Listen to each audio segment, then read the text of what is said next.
Yes sir. हाँ sir बोलिए। हाँ, तो हम लोग कहाँ चर्चा कर रहे थे? हम लोग चर्चा कर रहे थे क्लेम का, है ना। Yes sir. क्लेम के बाद है आपका प्रोडक्ट, कि कौन कौन सा product insurance company sell out करती है। तो सबसे पहला है उसमें टर्म प्लान। टर्म जैसा कि नाम से है कि एक निश्चित समय सीमा के लिए यस सर। दिया गया पॉलिसी। इस बीच में अगर कस्टमर की डेथ होती है तो जो इंश्योरेंस का अमाउंट है वो मिलेगा, लेकिन अगर इंटायर टर्म वो अलाइव रह जाता है तो उसको क्या मिलेगा? कुछ नहीं मिलेगा। Just like a vehicle insurance, आप प्रीमियम दीजिएगा, आपका कवरेज चालू रहेगा। आपने प्रीमियम देना बंद किया, आपका पॉलिसी एक्सपायर। ठीक है। यस। दूसरा है इसी में ROP, return of premium plan, term plan में, जिसमें अगर पूरा इंटायर टर्म आपको कुछ नहीं होगा तो जितना आपने डिपॉजिट किया था वो अमाउंट आपका वापस हो जाएगा। तो ये थोड़ा उससे महंगा होगा टर्म प्लान से। टर्म प्लान पूरे इंडस्ट्रीज में सारे कंपनी के पास में सबसे सस्ता प्रोडक्ट होता है। Yes sir. दूसरा है इंडोमेंट प्लान। इंडोमेंट में क्या है कि दोनों ही परिस्थितियों में पैसा मिलेगा, मरेगा तो भी पैसा मिलेगा, नहीं मरा तो मैच्योरिटी पर में मिलेगा। क्या मिलेगा? Sum assured plus bonus. Sum assured किसको बोलते हैं? तो जितना का इंश्योरेंस लिया है उस अमाउंट को सम एश्योर्ड बोलते हैं। Yes sir. तो कैलकुलेशन इसका सम एश्योर्ड पर में ही होता है बोनस का। तो सम एश्योर्ड टोटल मिलेगा और जितना दिन पॉलिसी चला है हर एक साल उसका बोनस मिलेगा, तो वो ऐड होकर के दोनों उसको दिया जाएगा। अब है कि बोनस 3 तरीके का है, रिवर्सनरी बोनस, इंटरिम बोनस और टर्मिनल बोनस। रिवर्सनरी बोनस क्या हुआ? तो जो हमारा फाइनेंशियल ईयर है 1 अप्रैल टू 31 मार्च, ये एक साल बीता, हम अगले फाइनेंशियल ईयर में गए, प्रीवियस ईयर का हिसाब किए और वो उनके पॉलिसी अकाउंट में बोनस जो डिक्लेयर हुआ वो ऐड कर दिया। Yes sir. ये हर एक साल होगा और हर एक साल मिलेगा। अब दूसरा है इंटरिम बोनस। इंटरिम बोनस क्या हुआ? तो करेंट फाइनेंशियल ईयर के बीच में जो भी पॉलिसी मैच्योर करेगा या डेथ क्लेम में जाएगा उनको दिया जाने वाला बोनस। मान लीजिए अभी 19-20 फाइनेंशियल ईयर चल रहा है। यस। अब अभी आज के डेट में मान लीजिए 7 अगस्त को कोई पॉलिसी मैच्योर हुआ या कोई डेथ क्लेम आया, तो अप्रैल टू अगस्त 7, तो अप्रैल मई जून जुलाई अगस्त का 7 दिन, यानी 4 महीना 7 दिन का बोनस पाने का तो वो भी हकदार है, यस। क्योंकि इतना दिन कॉन्ट्रैक्ट में रहा है ये। अब है कि ये कैसे देगा ये बोनस, क्योंकि अभी तो ये फाइनेंशियल ईयर का बोनस डिक्लेयर हुआ नहीं है। तो ये जो बोनस दिया जाएगा 4 महीना 7 दिन का, ये क्या कहलाएगा? Interim bonus. तो लास्ट रिवर्सनरी बोनस जब कंपनी डिक्लेयर करती है उसी के साथ वो इंटरिम बोनस का भी घोषणा कर देती है कि अब से जब तक कोई दूसरा बोनस डिक्लेयर नहीं होता है तब तक इस रेट से बोनस दिया जाएगा, इंटरिम बोनस। तो वो लोग समझ जाता है कि भाई ये मिडिल ऑफ द ईयर के लिए। तो हम दूसरे रूप में कह सकते हैं कि 2 वैल्यूएशन पीरियड के बीच में दिए जाने वाले बोनस को इंटरिम बोनस कहते हैं। तीसरा है टर्मिनल बोनस। टर्मिनल बोनस क्या हुआ? टर्म के एंड पर में दिया जाने वाला। तो ये उसी पॉलिसी को मिलेगा जो मैच्योर करे, सरेंडर होने वाला या डेथ क्लेम होने वाले पॉलिसी को ये बोनस नहीं दिया जाएगा। क्योंकि इसको दूसरे शब्दों में हम लोग बोलते हैं लॉयलिटी बोनस। कस्टमर को अगर हमको डेथ क्लेम नहीं देना पड़ा, सरेंडर नहीं कराया, तो ये तो कंपनी के लिए प्रॉफिट की बात होती है ना। तो इस प्रॉफिट में से वो एक मार्जिनल उनको बोनस के रूप में प्रोवाइड करती है। चलिए, ये हो गया दूसरा प्रोडक्ट। अब तीसरा प्रोडक्ट है यूनिट लिंक इंश्योरेंस प्लान। इसको यूनिट लिंक क्यों बोलते हैं? तो इसलिए ये समझिए कि एक पौवा है, एक नप्पा, जैसे हम ग्वाला से दूध लेते हैं पौवा से, ठीक उसी तरीके से कंपनी के पास में भी ये एक पौवा है, यूनिट। जब भी कोई नया फंड लॉन्च होता है तो एक यूनिट का वैल्यू कंपनी 10 रुपया रखती है। ठीक है। यूनिट लिंक इंश्योरेंस प्लान यानी कि हम यूनिट से पैसा लेते हैं और ये पैसा पोर्टफोलियो के द्वारा कंपनी बाजार में लगाती है और वहां से मिलने वाला लाभ या घाटा जो भी है वो उनको प्रोवाइड कराती है। फंड क्या हुआ, तो जहां पर में कलेक्टेड अमाउंट कंपनी अपने पास में रखती है, ये फंड कहलाया। पोर्टफोलियो क्या हुआ कि यहाँ से पैसा जो बाजार में लगेगा वो किनको हम देंगे बाजार में। तो टाटा सीमेंट में इतना लगेगा, मान लीजिए ओएनजीसी में इतना लगेगा, एनटीपीसी में इतना लगेगा, बैंक ऑफ इंडिया में इतना लगेगा, ये जो जानकारी रहता है ये पोर्टफोलियो का है। Yes, sir. तो पोर्टफोलियो देख करके कस्टमर डिसाइड करते हैं कि हम कौन से फंड में जाएं। फंड 4 तरीके का होता है, इक्विटी का फंड, डेट का फंड, बैलेंस का फंड और मनी मार्केट का फंड। Yes. इक्विटी यानी equal share in profit and loss, लाभ होगा तो लाभ में हिस्सेदारी, घाटा होगा तो घाटे में हिस्सेदारी। Yes. दूसरा है डेट, डेट यानी उधारी, तो अगर हम किसी को उधारी देंगे तो बदले में सूद हमको मिलेगा, तो भैया हिस्सेदारी वाले के तुलना में यहाँ पर में रिस्क कम है, क्योंकि अगर हम किसी को उधारी देते हैं तो जबरदस्ती उससे वसूल भी लेते हैं, Yes, sir. लेकिन हिस्सेदारी में तो हम ऐसा कर नहीं सकते, बोले भैया दोनों मिलकर धंधा किए थे, घाटा लग गया तो तुम भी झेलो। तीसरा है बैलेंस, बैलेंस में आधा पैसा इक्विटी में और आधा पैसा डेट में मिला करके लगाया जाता है। और चौथा है मनी मार्केट। मनी मार्केट क्या है, ये लिक्विड कैश का मार्केट है, यहाँ से बड़े बड़े इंडस्ट्रियलिस्ट और गवर्नमेंट शॉर्ट पीरियड का लोन लेते हैं। Yes. मैक्सिमम इसमें 91 डेज के लिए लोन दिया जाता है, मैक्सिमम। Yes, sir. और इसमें ये सबसे ज्यादा प्रोटेक्टेड लोन होते हैं। Yes. प्रोटेक्टेड क्यों है, क्योंकि भाई अगर सरकार हमारा पैसा ले रही है तो सरकार तो नहीं पैसा पचा जाएगी। Yes. ये जो बड़े बड़े कॉर्पोरेट हैं, टाटा बिरला अंबानी, ये तो नहीं पैसा पचा जाएंगे, Yes. तो इनको अपना गुडविल भी देखना होता है।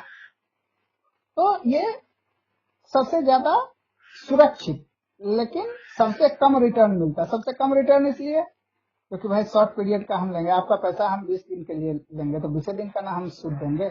Yes. तो अब ये कस्टमर अपने रिस्क एपेटाइट के आधार पर में ये डिसाइड करेगा कि हम कौन से फंड में जाए, ठीक है। अब इस फंड से मैं पैसा आया, पोर्टफोलियो में पैसा गया। अब जब पोर्टफोलियो से बाजार में पैसा लगा तो दो ही बातें होंगी, या तो वो पैसा बढ़ेगा या घटेगा। Yes.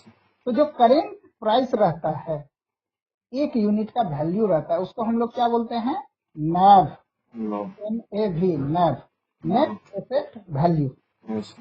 तो आज का नैव क्या है, तो मान लीजिए आज का नैव हमारा 11 रुपया है, हमने 10 रुपया के यूनिट खरीदा था, मान लीजिए 50,000 हमने इन्वेस्ट किया, तो 50,000 डिवाइडेड बाई 10 यानी हमको 5,000 यूनिट मिला। Yes. sir.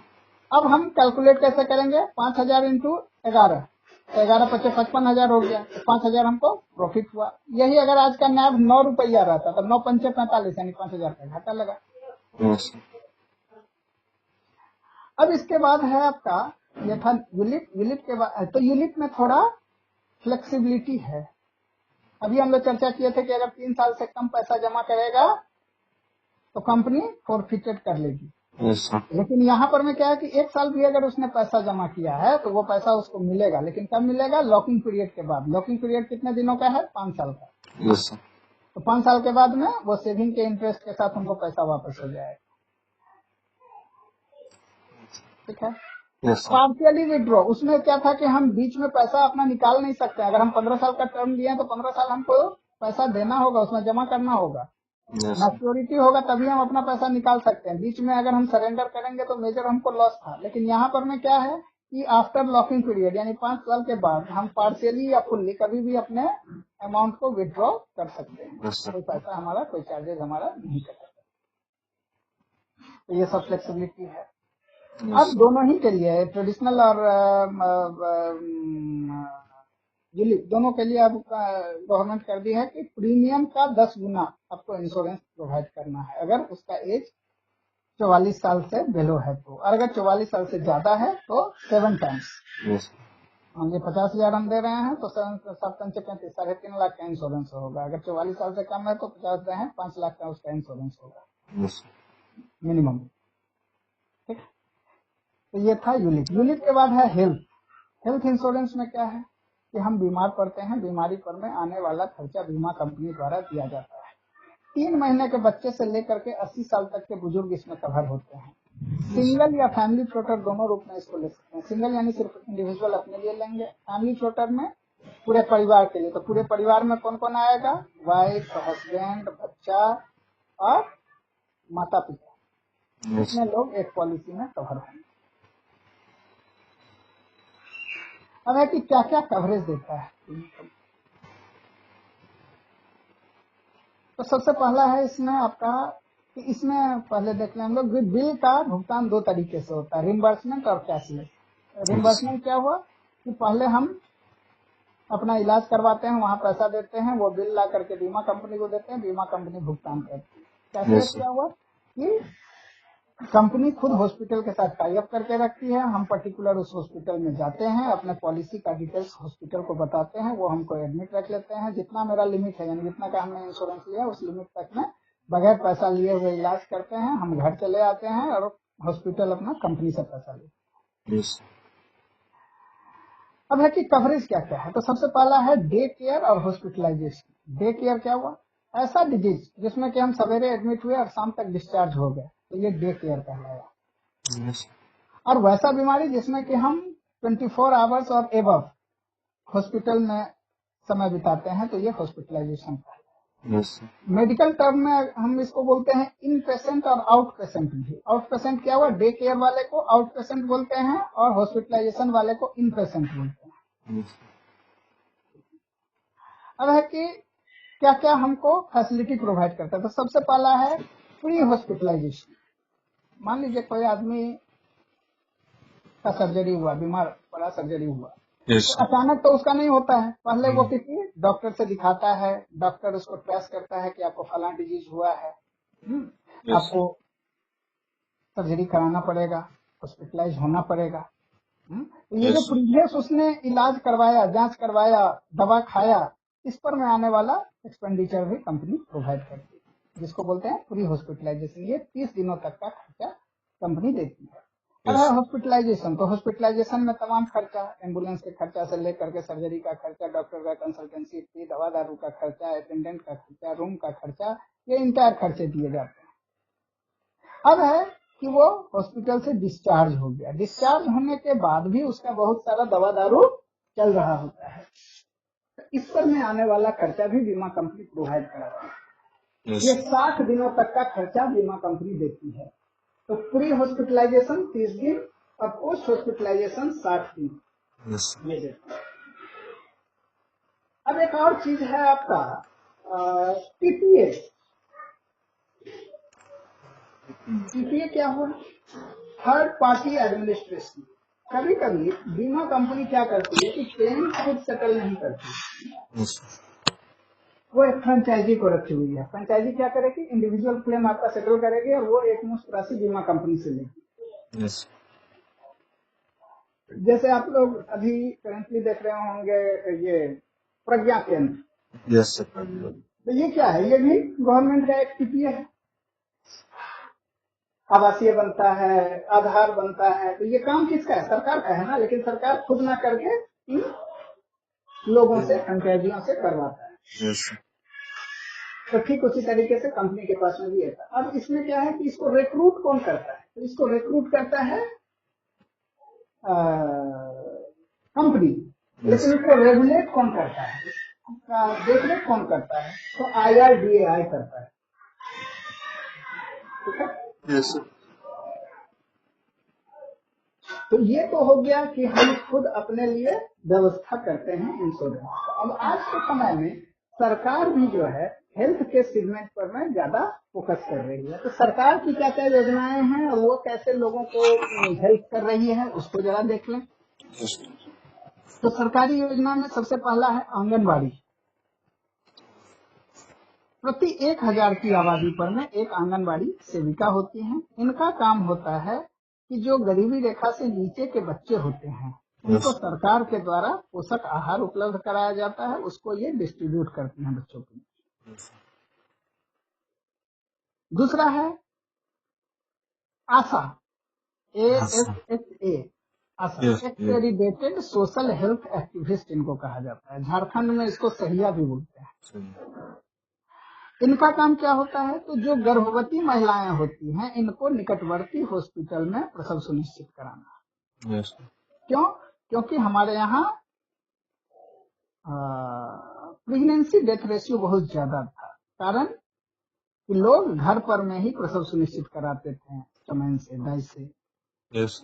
तो इसको कंट्रोल करने के लिए हुआ कि नहीं, अब घर पर में नहीं डिलीवरी होगा, ऐसे मतलब जो चेक पॉइंट बनाए सरकार ने, ऐसे लोगों की व्यवस्था की कि भाई तुम अपने इलाके में पता लगाओ, अगर कोई प्रेग्नेंट वुमेन है तो उसका तुम्हारा ड्यूटी बनता है कि तुम उसको खींच करके हॉस्पिटल लाओ और हॉस्पिटल में उसका प्रसव करवाओ।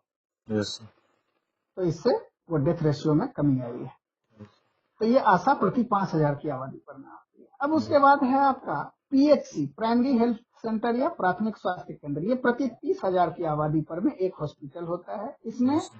एक डॉक्टर और 14 पैरामेडिकल स्टाफ होते हैं। ये 4 से 6 बेड का छोटा मोटा हॉस्पिटल होता है, पंचायत स्तर या ब्लॉक स्तर पर।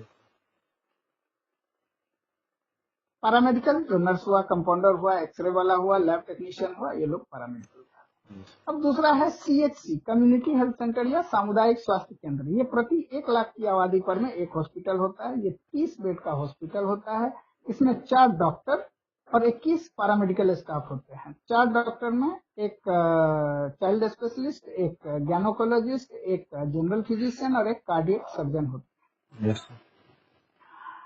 अब तीसरा है THC, territory health centre. Territory health centre जो है ये स्टेट के द्वारा रन जो मेडिकल कॉलेज एंड हॉस्पिटल होते हैं सरकारी, वो इसके दायरे में आते हैं। ये 300 बेड का हॉस्पिटल होता है। इसमें सारे विभाग के विशेषज्ञ डॉक्टर होते हैं और सारी आधुनिक जांच सुविधा यहाँ पर में उपलब्ध होती है। तो ये था गवर्नमेंट हेल्थ में। अब हम लोग देखते हैं लास्ट जो है, अच्छा उससे पहले हम लोग कुछ और चीजें देख लें। एक है आपका कीमैन इंश्योरेंस, मुख्य व्यक्ति बीमा की यस मतलब चाहे कीमैन इंश्योरेंस। कीमैन यस किसको बोलते हैं? किसी भी कीमैन। कंपनी में कुछ ऐसे टॉप शॉट एम्प्लॉय होते हैं जो कि कंपनी के लिए बहुत महत्वपूर्ण है। यस अगर अचानक वो एम्प्लॉय कंपनी के साथ ना रहे तो तात्कालिक रूप से उसको घाटा उठाना पड़ सकता है। यस तो कंपनी क्या करती है कि वैसे महत्वपूर्ण एम्प्लॉय का कंपनी के पैसे पर में बीमा करवा देती है, और भविष्य में अगर उस एम्प्लॉय के साथ कोई हादसा हो जाता है, वो कंपनी के साथ नहीं रहता है, तो वैसे कंडीशन में वो पैसा किसको मिलेगा? कंपनी को मिलेगा। यस उसके फैमिली वाले को नहीं मिलेगा। यस तो प्रीमियम भी कंपनी पे करेगी और इंश्योरेंस का अमाउंट भी कंपनी लेगी। तो ये हुआ कीमैन इंश्योरेंस। यस दूसरा है MWP act, married women property act 1874 section 6। ये कहता है कि कोई भी मैरिड मैन अपने वाइफ और चिल्ड्रन के फाइनेंशियल इंटरेस्ट को प्रोटेक्ट करने के लिए इस एक्ट के अंतर्गत अपने पॉलिसी को रजिस्टर्ड करवा सकता है। एक बार अगर इस एक्ट के अंतर्गत पॉलिसी रजिस्टर्ड हो गया तो इस पर्टिकुलर पॉलिसी से मिलने वाला लाभ सिर्फ और सिर्फ उसके पत्नी एवं बच्चे को मिलेगा। यस ना तो इस पॉलिसी को सरेंडर किया जा सकता है, ना इसको गिरवी रखा जा सकता है, ना इसके द्वारा मिले हुए पैसे को कोर्ट के द्वारा कुर्किया जब्त किया जा सकता है। ठीक है, यस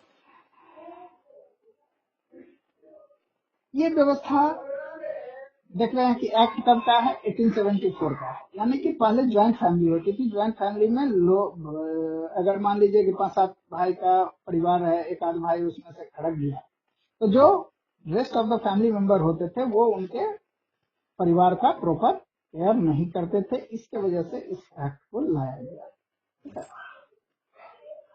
इसमें हमेशा इंश्योरेंस हस्बैंड का ही है। एक और चीज है इसमें कि अन्य पॉलिसी में हम लोग क्या बोलते हैं? नॉमिनी बोलते हैं ना, यस और यहाँ पर में क्या बोलते हैं? ट्रस्टी। ट्रस्टी कौन होंगे? तो उनके पत्नी एवं बच्चे ही होंगे। यस ठीक है, अब हम लोग देख लेते हैं हिस्ट्री ऑफ, हाँ एक और है आपका MRI, मोर्गेज रिडम्पशन इंश्योरेंस। जैसे हम लोग लोन लेते हैं, हाउसिंग लोन, पर्सनल लोन, तो लोन के अगेंस्ट ये पॉलिसी करवाया जाता है ताकि अगर कस्टमर बगैर लोन दिए हुए खुदा को प्यारा हो गया तो बैंक का लोन डूबे नहीं, इंश्योरेंस कंपनी उसको दे देगा। और दूसरा, इससे एक और सुविधा है कि मान लीजिए अगर बैंक को का लोन आप नहीं चुकता किए और आप निकल लिए तो क्या करेगा? वो आपके घर का कुर्की जब्ती करेगा, अगर हाउसिंग लोन लिए हैं तो। लेकिन अगर ये व्यवस्था हमने कर लिया तो इससे कस्टमर भी सेफ हो गया ना, यस कि भाई अगर कल को हमको कुछ हो भी जाएगा तो सीज नहीं होगा प्रॉपर्टी, उसको पैसा मिल जाएगा। हाँ, तो अब हम लोग हिस्ट्री ऑफ इंश्योरेंस में चले। इंश्योरेंस स्टार्ट कब से हुआ? तो मेरिन इंश्योरेंस से इंश्योरेंस स्टार्ट हुआ। 1669 ईस्वी में सबसे पहली इंश्योरेंस कंपनी बनी लॉयड कॉफी हाउस। यस पहला जो ये पहले क्या व्यवस्था था? आज से 500 साल पहले वाटर ट्रांसपोर्ट ही मेन माध्यम था एक जगह से दूसरे जगह जाने के लिए। तो जो ट्रेडर्स भी होते थे वो एक जगह से दूसरे जगह पानी के जहाज से या नाव से जाते थे। तो उनको हमेशा दो चीज का खतरा बना हुआ रहता था, या तो समुद्री तूफान या समुद्री लुटेरा, या तो माल लूट जाता था या डूब जाता था। तो भैया जिस व्यापारी का माल लूट गया या डूब गया वो तो बेचारा सड़क पर में आ गया। तो उनको फिर से व्यापार खड़ा करने के लिए तत्कालिक क्या होता था कि जो ट्रेडर्स होते थे वो लोग आपस में कंट्रीब्यूट करके चंदा करके उनको फिर से ट्रेड खड़ा करने के लिए हेल्प कर देते थे। इसी कंसेप्ट के साथ इंश्योरेंस चालू हुआ। कंपनी के रूप में अगर हम देखते हैं तो सबसे पहले 1669 ईस्वी में लॉयड कॉफी हाउस के नाम से पहली इंश्योरेंस कंपनी एस्टेब्लिश हुई मेरिन इंश्योरेंस की। वो कहाँ? लंदन में। लंदन में। हाँ। दूसरा, लाइफ इंश्योरेंस में सबसे पहले 1706 ईस्वी में एमिकेबल परपेचुअल इंश्योरेंस के नाम से लाइफ इंश्योरेंस की कंपनी बनी। ये भी कहाँ बनी? लंदन में।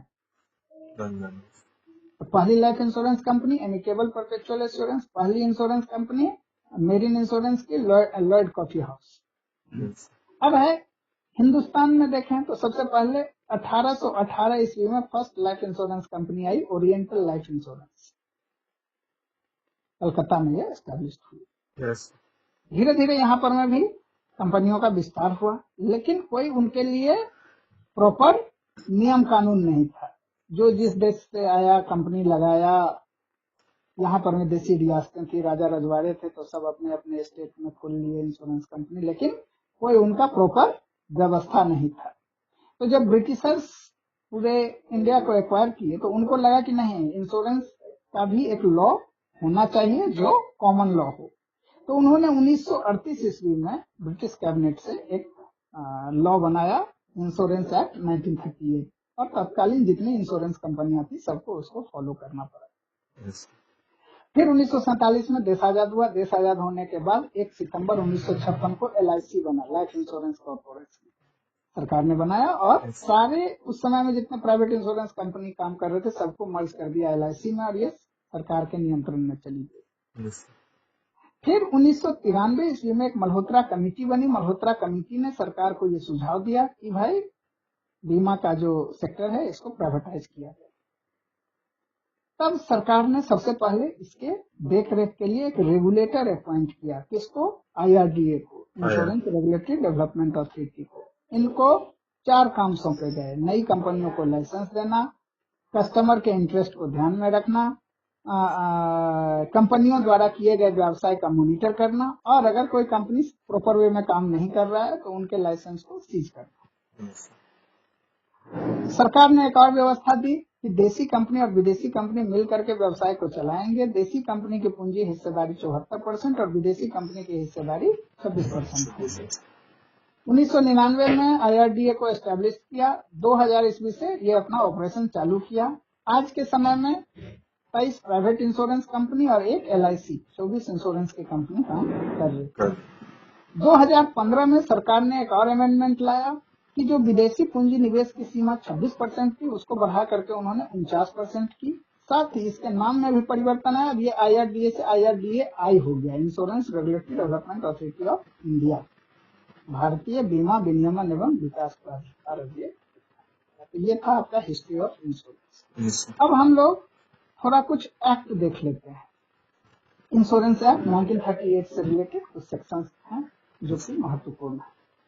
सबसे पहले हम लोग चर्चा किए थे सेक्शन 45 का, इंडिस्पुटेबिलिटी क्लाउज या अविवादिता खंड का। ये 3 वर्षों के लिए लागू होता है कि अगर हमने गलत इंफॉर्मेशन शेयर किया तो हमारा पॉलिसी रिजेक्ट हो सकता है। अब है सेक्शन 42। सेक्शन 42 क्या है कि कौन एलिजिबल नहीं है एडवाइजर बनने के लिए, एजेंट बनने के लिए। तो सबसे पहला जो पागल है, दिवालिया है, क्रिमिनल रिकॉर्ड का है, ग्रामीण क्षेत्र का है, मैट्रिक पास नहीं है, शहरी क्षेत्र का है, इंटर पास नहीं है, तो वो एलिजिबल नहीं है एजेंट बनने के लिए। अब है सेक्शन 41। सेक्शन 41 क्या है कि एज ए एजेंट जो हम बिजनेस सोर्स करते हैं, बदले में हमको कमीशन मिलता है। यस तो सर। ये कमीशन हम कस्टमर को वापस नहीं कर सकते हैं। अगर ऐसा करते हुए हम पाए जाते हैं तो हमारा लाइसेंस भी सीज हो सकता है अंडर सेक्शन 49। Yes sir. अब है सेक्शन 39। सेक्शन 39 क्या है? नॉमिनेशन, नॉमिनी का जो हम नाम दर्ज करते हैं। Yes sir. तो नॉमिनी हम अपने पॉलिसी में कई बना सकते हैं, 1 2 3 4 मेरी मर्जी। लेकिन अगर हम एक से अधिक नॉमिनी बनाए हैं तो हम कंपनी को ये नहीं बोल सकते कि भाई हमारे मरने के बाद फला नॉमिनी को इतना परसेंट दे देना, फला नॉमिनी को इतना परसेंट दे देना, यस ये हम नहीं कह सकते। दूसरा, अगर नॉमिनी हमारा माइनर है, यानी 18 साल से कम का किसी बच्चे को हमने बनाया है नॉमिनी, तो वैसे कंडीशन में हमको एक मेजर आदमी को अपॉइंटी भी बनाना पड़ेगा, अपॉइंट करना पड़ेगा। Yes sir. जो कि अगर उसके माइनर रहते हुए में ही हम खुदा को प्यारे हो गए तो जब तक वो मेजर नहीं हो जाता है तब तक उसके पैसे को वो व्यक्ति विशेष रखेगा। Yes sir. अब एक और चीज है, टेक्निकल चीज, कि भाई मान लीजिए नॉमिनी ही मर गया, लाइफ एश्योर भी मर गया, नॉमिनी भी मर गया, तो वैसे कंडीशन में पैसा किसको मिलेगा क्लेम का? तो यहाँ पर ना किसको मिलेगा? कानूनी उत्तराधिकारी या लीगल हायर को मिलेगा। ठीक है? Yes sir. चलिए, तो ये था नॉमिनेशन। अब एक और है आपका सेक्शन 64 VV। सेक्शन 64 VV क्या है? कि हम प्रीमियम एडवांस में देते हैं। पहले हम प्रीमियम देते हैं तब हमारा इंश्योरेंस चालू होता है। आज हम प्रीमियम जमा करेंगे तो अगले 1 साल के लिए हमको इंश्योरेंस मिलेगा। यस तो ये उनका कंपनी का राइट है कि वो हमसे एडवांस में प्रीमियम लें। तो सेक्शन 64 भी कहाँ लागू होगा? मान लीजिए हमने एक चेक से पेमेंट किया, सर। कंपनी तो हमको तत्काल रसीद दे दी कि हाँ इन्होंने भुगतान किया, लेकिन चेक हमारा बैंक में जाकर के बाउंस कर दिया। Yes sir. तो वैसे कंडीशन में कंपनी को तो पैसा मिला नहीं, तो Yes. वहां पर ना सेक्शन 64 भी लागू होगा, जिसके अंतर्गत ये हमारा इंश्योरेंस कंटिन्यू नहीं रहेगा। तो मोटा मोटी चीजें हम लोगों का कवर हो गया है। Yes. थोड़ा ध्यान रखने की है कि भाई मेंटली थोड़ा अच्छा देखिएगा कि वहां पर में लॉजिकल क्वेश्चन आपका ज्यादा रहेगा। Yes sir. और जैसे किस तरह के क्वेश्चन, तो लॉजिकल में अब एक क्वेश्चन बताते हैं कि मान लीजिए क्वेश्चन रहेगा कि एक आदमी घोड़ा से जा रहा था, गिर गया, गिरा कहाँ? पानी में, उसको पानी। निमोनिया हो गया और वो मर गया। अब आपसे बोलेगा कि इसके मरने का निकटवर्ती कारण क्या है, क्लोज काउज क्या है इसका? निमोनिया नहीं, घोड़ा से गिरना। घोड़ा से। ठीक है। Yes. अब जैसे आपका मान लीजिए अंडर राइटिंग से ही क्वेश्चन है, तो अंडर राइटिंग से डायरेक्ट क्वेश्चन नहीं देगा कि अंडर राइटिंग डिसीजन कितने दिनों में होता है। वो एक आपको केस स्टडी देती है कि भाई रामलाल ने फलाने डेट को एक प्रपोजल भरा, उसका FPR कब तक इशू होगा, 4 गो आपको डेट दे दिया। Yes. तो आपको ये याद रखना होगा कि FPR कब इशू होता है? अंडर राइटर डिसीजन के बाद। और अंडर राइटर डिसीजन कितने दिनों में होता है? मैक्सिमम 15 दिन में। तो अब आप उस गिवन डेट से 15 दिन ऐड करके दीजिएगा, क्लिक कीजिएगा डेट को, तो वो आपको सही होगा। Yes. और मोटा मोटी जो चीज जितना आपको बताए हैं उससे बाहर आपको क्वेश्चन नहीं देगा। थोड़ा प्रॉपरली ध्यान रखने की जरूरत है। Yes. ठीक है। Yes. चलिए, best of luck. Thank you. कहाँ है ये ईशान बाबू? यहीं पे सर। दीजिए तो जरा।